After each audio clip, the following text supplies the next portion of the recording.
तो पूरे देश के अंदर बवाल खड़ा होगा और मोदी और योगी सरकार को अपना, मैं समझता हूँ कि मीडिया से ज्यादा इस सच्चाई को कोई जानता नहीं। संगठित होना चाहिए। नहीं, जंग का मतलब जंग ही है। देखिए सुनिए, जंग का नहीं, देखिए मेरी बात सुनो। हमने वर्ड इस्तेमाल, जंग का मतलब जंग ही है। जंग का मतलब ये नहीं कि हथियारों से लड़ाई लड़ो। एक उंगली से हो सकती है लड़ाई, एक उंगली से बटन 50 साल तक सत्ता में नहीं आने देंगे।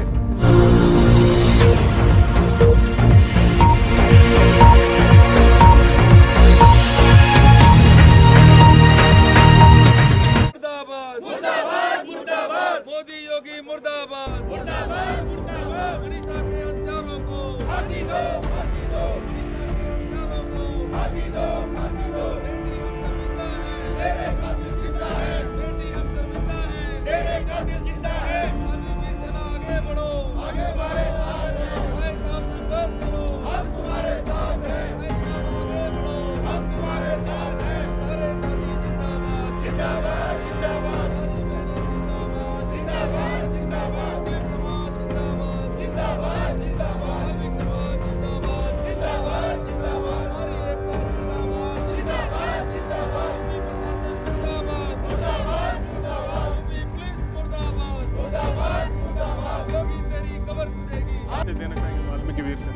वाल्मीकि वीर सेना ने आज हाथरस में जो मनीषा बेटी के साथ जो बलात्कार हुआ, उसका हत्याकांड हुआ, उसके प्रोटेस्ट करने के लिए आज यहाँ जंतर मंतर पर वाल्मीकि वीर सेना यहाँ पर आई है, अपना धरना प्रदर्शन किया है। और मैं स्टार सवेरा के माध्यम से ये कहना चाहता हूँ कि समस्त दलित समाज, समस्त वाल्मीकि समाज, समस्त हमारे मुस्लिम समाज, वो साहब आज हमारे साथ हैं और वो एक ताकत के रूप में इस बलात्कार हत्याकांड का बदला लेने के लिए कृत संकल्प हैं। यदि उत्तर प्रदेश की सरकार ने इस साक्ष्य को मिटाने की कोशिश की, हत्यारों को बचाने की कोशिश की, उनको फांसी देने से रोकने की कोशिश की, बलात्कार कांड को पुष्टि होने से रोकने की कोशिश की, तो पूरे देश के अंदर बवाल खड़ा होगा और मोदी और योगी सरकार को अपना अस्तित्व बचाना भारी पड़ जाएगा। क्योंकि हम बाबा साहब के विचारों को मानने वाले लोग हैं। हम हिंसात्मक कार्रवाई नहीं करना चाहते, लेकिन अगर हमें मजबूर किया गया तो हम इससे भी पीछे नहीं हटेंगे। हम ऐसा कार्य कर देंगे कि आपकी सरकार, जिस तरह से आप 25-25 साल सत्ता से बाहर रहकर इंतजार करते हो, आपको 50 साल तक सत्ता में नहीं आने देंगे। ऐसा वाल्मीकि वीर सेना संकल्प करती है।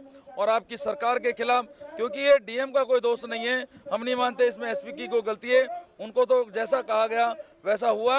और योगी जी, आप डबल मुखौटा लेकर जो कार्य कर रहे हैं, एक तरफ कह रहे हैं कि हम कड़ी से कड़ी कार्रवाई करेंगे, दूसरी तरफ आपके नेतृत्व में, आपकी सरकार के नेतृत्व में, आपके प्रशासन के नेतृत्व में, आपकी पुलिस के नेतृत्व में करनी सेना और राजपूत और ठाकुर वहां पर गांव का डेरा लगाकर बैठे हैं। आप आंख खोलकर देखिए किस तरह से उस पीड़ित परिवार को बंधक बनाया हुआ है, किस तरह से उनके रिश्तेदारों को वहां जाने नहीं दिया जा रहा, किस तरह से हमारे समाज के लोगों को गांव के अंदर प्रवेश करने से पहले वहां की ठाकुर लोग भी सरेआम धमका रही है, जान से मारने की धमकी दे रही है। उस तरफ आपका ध्यान नहीं है। यदि इन चीज़ों की तरफ आप ध्यान नहीं देंगे, अपनी सरकार पे काबिज होकर तानाशाही करेंगे, तो ज़्यादा दिन नहीं है, आपकी सरकार को जाना पड़ेगा। ये वाल्मीकि वीर सेना संकल्प करती है। संतलाल जी, हर जगह धरना प्रदर्शन चल रहा है, उसके बावजूद भी डीएम तक भी उसको बर्खास्त नहीं किया गया। सरकार और ये केंद्र में और स्टेट में एक ही सरकार होने के बावजूद भी कोई रिजल्ट नहीं दे पा रही है। इस पर क्या आप वीर वाल्मीकि सेना कोई और ठोस कदम उठाएगी? मैं समझता हूँ कि मीडिया से ज़्यादा इस सच्चाई को कोई जानता नहीं है। जिस तरह से मीडिया की हमारी बेटी ने पूरे दिन पुलिस के साथ स्ट्रगल करके शाम तक वहाँ पर रिजल्ट लाए, उससे साबित हो रहा है कि किस तरह से वहाँ की सच्चाई को दबाने की कोशिश की जा रही है, किस तरह से वहाँ के गुंडों को बचाने की कोशिश की जा रही है, क्योंकि वो प्रशासन के साथ मिले हुए हैं। और ये एक सच्चाई पूरे वर्ल्ड के सामने उजागर हो गई है। जगह जगह देश में धरना प्रदर्शन हो रहे हैं। इसका मतलब मीनिंग साफ है कि सच्चाई की आवाज़ को दबाने की कोशिश की जा रही है। और हम बहुत जल्द उन तमाम संगठनों को जो अलग अलग अब टुकड़ों में कर रहे हैं, वो अपना रोष प्रकट कर रहे हैं, उनको एक जगह पर एक यूनाइट करेंगे और वाल्मीकि वीर सेना या किसी भी संगठन के संघर्ष समिति बनाकर हम इसका जवाब, ईंट का जवाब पत्थर से देंगे। ये बिल्कुल तय है। बहुत बहुत धन्यवाद, थैंक यू। उनसे नहीं मिलता, ना अंग्रेजों से मिलता, ना आर्यन से मिलता और ना ही मुगल शासकों से मिलता। ये जो मुस्लिम्स हैं ये कन्वर्ट हो गए इस्लाम में। हम हिंदू के हिंदू, ये भी एक चाल थी हिंदू में। हम हिंदू नहीं थे ना, हम हिंदू, हमारे शेड्यूल कास्ट में लिख दिया हिंदू होगा तो शेड्यूल कास्ट सर्टिफिकेट मिलेगा। तो बेचारे क्या करते हैं, जो दबा कुचला होता है वो मानता है सत्ता को। आज क्या है कि जब तक सत्ता का परिवर्तन नहीं होगा तब तक हाँ, एक बात और मैं कहना चाहता हूँ, दलित कभी सत्ता में नहीं आ सकता अकेला, मुस्लिम कभी सत्ता में नहीं आ सकता। दलित अगर मुस्लिम जुड़ जाए तो इस सत्ता में आ जाएंगे। जब सत्ता में आएंगे हम कह सकते हैं हमारे मूल निवासी सत्ता में आ गए, ये हमारा भारत था, हमें भारत दोबारा मिल गया। ये हम जरूर सोचते हैं, करते हैं और करेंगे। साथियों, मैं एक बात कहना चाहता हूँ, अपने राष्ट्रीय अध्यक्ष से बात कर रहा हूँ। वाल्मीकि वीर सेना को हमने जो बनाया था सिर्फ वाल्मीकि को जोड़ने के हिसाब से, हालांकि ये इसमें कोई भी मेंबर बन सकता, हमारा संविधान बना हुआ है। उसके बाद एक दलित मुस्लिम एकता मिशन भी हमने बनाया है, दलित मुस्लिम एकता मिशन में बनाया। आज मैं कहना चाहता हूँ, अगर आप सब अप्रूव करें तो इनके नाम जो भी हैं वो चलते रहें, लेकिन भारतीय मूल निवासी समाज की स्थापना की जाए, सब मूल निवासी के नाम से जाना जाए।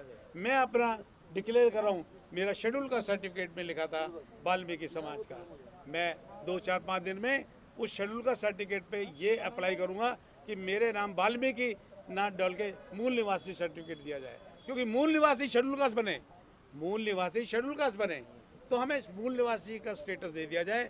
हमें डिफरेंट जातियों में सर्टिफिकेट नहीं चाहिए, हमें नहीं चाहिए कि कोई चमार का सर्टिफिकेट चाहिए, हमें ये नहीं चाहिए कि कोई वाल्मीकि का चाहिए, हमें ये नहीं चाहिए कि किसी मतलब धोबी का चाहिए। ये बांटा गया, हमें मूल निवासियों को बड़ी सियासत से बांट दिया गया है। किसी को वाल्मीकि कह दिया गया, किसी को चमार कह दिया, जाटो कह दिया, ये बांटा गया, ये बांटने की राजनीति।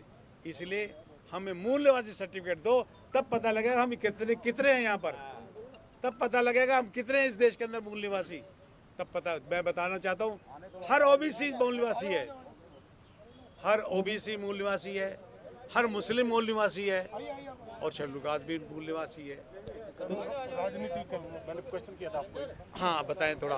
मैं ये जानना चाहता हूँ, जो ये राजनीति हो रही है इसका क्या सोल्यूशन है? इसका सोल्यूशन ये है, सुनो भाई, इसका सोल्यूशन ये है कि एक तो फास्ट ट्रैक किया जाए, क्योंकि अरेस्ट क्योंकि लॉ के मुताबिक चलना ही चाहिए, एक लॉ के मुताबिक उनको जितनी जल्दी फांसी मिलनी चाहिए ताकि एक मैसेज आए। ये संभव होगा केंद्र में, स्टेट में राजनीति है नहीं, वो नहीं होगा पॉसिबल। मैं कह रहा हूँ आपसे, वो बरी होंगे, वो बरी कर दिए जाएंगे, एविडेंस नहीं है उनके खिलाफ। मैं उसी के सोल्यूशन पर जानना चाहता हूं। हाँ, तो उसके बाद क्या है, हमारे पास क्या रास्ता है? उसके बाद जंग है, ओनली जंग का रास्ता है। डर को डर मारता है, ये ध्यान रखना आप। अगर वो हमें दबा रहे हैं ना, तो उनके खिलाफ अगर हम खड़े हो गए तो उनको ये पता लग जाएगा। और आने वाले समय में वहाँ पे जहाँ इलेक्शंस होने वाले हैं, जंग में संविधान में ये चीज इजाजत देता है?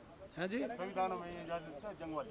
जंग में बिल्कुल एजिटेशन है, एजिटेशन का भी राइट है। बाबा साहब ने कहा शिक्षित रहो, संगठित रहो और संघर्ष करो। संघर्ष का मतलब ये जंग का मतलब लीगली करेंगे सर। नहीं। देखिए, जंग का मतलब क्या होता है, इकट्ठे होकर। मैं बाबा साहब की बात करना चाहता हूँ, उन्होंने कहा शिक्षित बनो, उन्होंने कहा संगठित हो जाओ, उन्होंने कहा संघर्ष करो। ये सब संविधान के रचयिता कह रहे हैं, हम उनके पद चिन्हों पे चलने वाले हैं।